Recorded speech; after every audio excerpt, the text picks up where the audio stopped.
Minisiteri ishinzwe ibikorwa by'ubutabazi ivuga ko muri iminsi iri imbere harakomeza kugwa imvura nyinshi hirya no hino mu gihugu kandi ko hari uturere twibasirwa kurusha utundi. Ferdinand Uwimana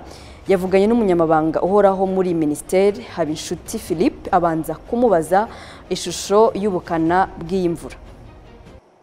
Ishusho turagaragaza imvura nyinshi ndetse iri hejuru y'imvura isanzwe igwa mu gihe nk'iki ngiki, ariko kandi ikaba ari imvura iguye mu duce tumwe atari twose imazemo n'iminsi, ku buryo ubutaka bumaze gusoma, ku buryo imigezi iri kugenda izamuka, ku buryo rero harimo n'ahagaragara ibintu biri kugenda byangirika gahoro gahoro, ariko bishobora kwiyongera tudakomeje gufata ingamba zifatika ari inzego z'ubuyobozi ariko n'abaturage muri rusange. Imvura kandi iragaragaza undi mwihariko wenda uretse ko imvura bisanzwe igaragaza umwihariko w'inkuba, aho turi kubona abantu bagira icyo kibazo ndetse n'amatungo, ku buryo muri iyi minsi iri imbere tunashereye ku makuru ikigo cy'igihugu cy'iteganyagihe cyaduhaye, dusabwa kwitwararika no kongera gufata za ngamba, kuko ni ingamba zitari nshyashya ariko dusanzwe tuzi dufata imvura imaze kuba nyinshi kugira ngo tugabanye ibyago byo kuba iyo mvura yadutera ibihombo cyangwa se ikaba yanabangamira ku buryo bukomeye.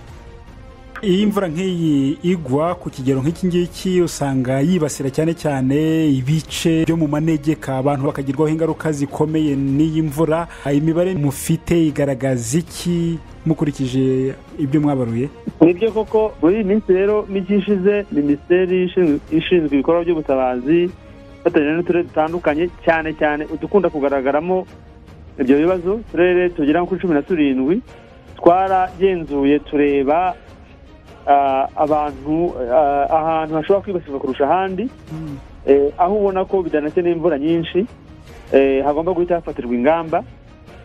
Dusanga mu by'ukuri muri utwo turere hari imiryango, nubwo imiryango yo cyangwa se abantu bashobora kuba batuye aho ngaho ari benshi, ariko hari imiryango igera ku 1143 yo iri ku kibazo gikomeye ndetse ikwiye guhita hafatwa n'ingamba, hamwe zahise zinafatwa, ariko twaba turi gukora ku buryo izo ngamba zo kuhabakura ni ukubahungisha, kuko ni ahantu ubona ko ubutaka bwatangiye kuriduka hejuru, inzu zimwe zatangiye gutemba. Hatagize igikorwa rero wasanga abantu bari muri iyi miryango barenga 3,000 bagize ibibazo. Niyo mpamvu rero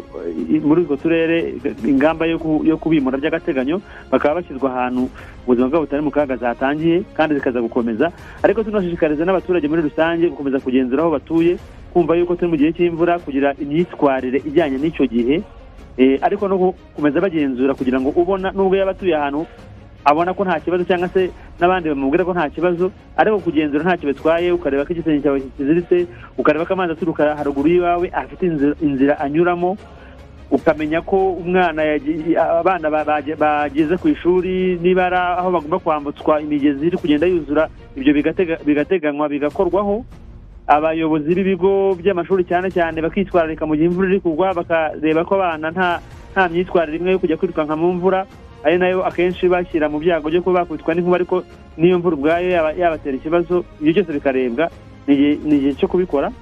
ni igihe gitoya. Turi kubonamo imvura nyinshi muri ibi byumweru nka 2 biri imbere,